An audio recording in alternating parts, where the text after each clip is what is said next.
So you may have seen a recent tweet from Michael Dell, and he showed a survey result about the cloud. I'm going to paraphrase it, but it said something like about more than 80% of enterprises plan to move workloads away from public cloud. So public cloud being AWS, Azure, GCP. So this is commonly known as cloud repatriation. And why is it happening? What is it, and how does this affect your DevOps or cloud career? That's what I'm going to talk about now. So cloud repatriation is when companies move away from the public cloud, usually moving back to whatever they were doing before. So moving away from AWS or Azure or GCP back to what they were using before, which colloquially, generally people call on-prem. But on-prem can actually mean a number of things, but usually it means that you're renting a data center, or maybe you're even running your own data center potentially. So it can be one of those. There's also something else called private cloud. I'm actually going to do a separate video on its own of what is the different types of on-prem and also what is private cloud, because there's a lot of misunderstanding. But think of this as public cloud versus on-prem. Cloud repatriation is going from public cloud back to on-prem, which is where you started in the beginning before the cloud even existed. So yeah, repatriation, it means going back. Now, since the cloud has become popular over, like, say, the last 10 years really, then actually a number of new companies have only ever existed in the cloud. They've never known any other way. And some of these companies might also be moving to on-prem. Now, are they captured in the repatriation statistics? I'm not sure about that. But I would say overall that any company that's born in the cloud, they're probably wedded and invested in the cloud in such a way that I have a feeling it would be quite hard for them to go on-prem. Not impossible, and it's not zero, but I should think it's probably not that significant. That's just my pure guesstimate, if you like. So why are companies doing cloud repatriation? Well, basically they figure out that they don't need the cloud. So in the beginning, a lot of companies were sold on all the features of the cloud, undifferentiated heavy lifting as they call it, high availability, scaling, and other cloud native capabilities. But many of them just run VMs in the cloud, which is known as IaaS, infrastructure as a service. And actually that was recommended to them as the first move to do, just to do a lift and shift from what they're currently using, manage that process, and then on the second and third, fourth generation you can then start to become more cloud native, use things like function as a service, platform as a service, containers as a service, all this kind of stuff. Now, one thing they realized, a lot of them, is after doing a lift and shift, although the plan was to change their applications and to use some of these cloud native features, that actually they ended up not doing that at all, didn't really need it, and all they're doing is running VMs in the cloud. Now remember, cloud is pay as you go.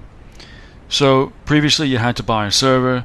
Typically you would, it's a big investment, several $1,000s per server, and you would have to write that off, depreciate it in the accounting books over 3 years pretty much. That's how most accounting works. And it's a lot easier and a lot, let's call it, smoother finances if you're just renting your infrastructure, which is basically what people do in the cloud. I know you can reserve instances and stuff like that, but in general the model for the cloud is to pay as you go and just have expenses. Now what a lot of people found out is, if you don't go for the long-term reservation discounts, if you're just doing pay as you go, it's actually not very cheap. It can work out quite expensive, especially if you're not paying attention to costs, which a lot of companies don't do in their first year in the cloud. They kind of go in there a bit unknown. They didn't work out, calculate how much it would cost, decide just to see what kind of bill they're going to run up anyway, and then they get a bit of a shock. Then after all that, you now have something called FinOps, which is basically people trying to save money in the cloud because they realize they're spending too much. So yeah, the cloud can work out as just too expensive and just not worth it, and it's just better going back to on-prem. On-prem is surprisingly a lot cheaper. Now the other reason is because the cloud has also driven the on-prem world. The on-prem world, I don't want to call it boring and unsophisticated, but it was definitely different 10 years ago. And because of the competition from the cloud, on-prem has become, let's call it, more cloud-like. In fact, the word cloud native doesn't mean you have to be in the cloud. Go look it up, go Google it. But the on-prem world is increasingly becoming more cloud native. So for example, Kubernetes is a cloud native technology. And yes, you can run it on-prem. And there's a number of ways you can run it on-prem. It used to be that pretty much the only way was just to use kubeadmin to install Kubernetes on bare metal. Now you have several lightweight Kubernetes distributions that you can also use. And not just that, you also have sophisticated platforms that you can run on-prem. I'm talking about things like VMware Tanzu. This is very popular, for example, with banks. And banks have always resisted going all in to the cloud. For security reasons, they never fully left the on-prem world. And if you look at banks, a lot of them are using things like VMware Tanzu. They have quite a heavy but sophisticated on-prem presence.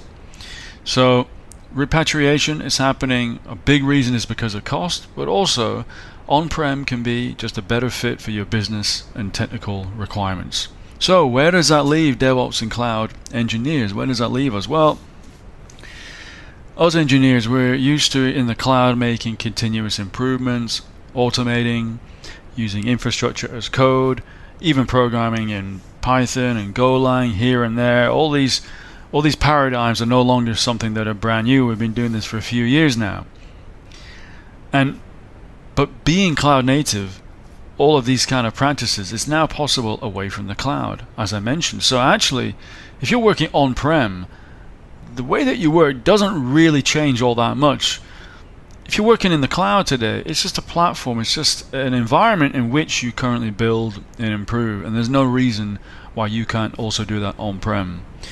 And as mentioned, on-prem also opens up some unique technologies and opportunities that are not available in the cloud, because in general you're getting closer to the hardware, whereas in the cloud, for example, if you're using a managed database, you're just getting the endpoint, maybe some kind of weird abstracted units of compute or something like that. Whereas very different in the on-prem world, you'll have more exposure to the compute and the storage side.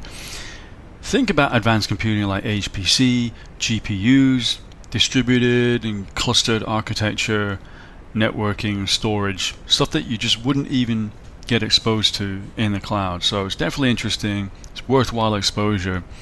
And if you want, you could even become an on-prem specialist, just like somebody would choose to commit themselves only to AWS or only Azure. You can also become an only on-prem specialist if you wanted to be. Now, I also doubt that many large companies are going to completely abandon the cloud, even with all this talk about repatriation. So what's more accurate to say is that companies are going to tend towards, if they're not already, they're going to definitely become more hybrid cloud setups. So a bit of cloud and a bit of on-prem. And you may be qualified in that anyway. That's part of a lot of people's typical cloud learning anyway, linking data centers to the cloud. And this is just going to continue anyway as the cloud companies release more and more services that will link the public cloud and on-prem, whether that's like making cloud APIs accessible without the internet, or whether it's making cloud services actually even run on-prem. So you may have heard of like GKE Anthos or stuff like that, where you're running GKE in an actual on-prem environment. So I hope that this gives you a better idea about cloud repatriation, how it affects DevOps and cloud engineers. Please leave a comment below to let me know what you think. Give this video a thumbs up if you liked it, and please subscribe to the channel to help us grow, and I'll see you again soon. Take care. Bye bye.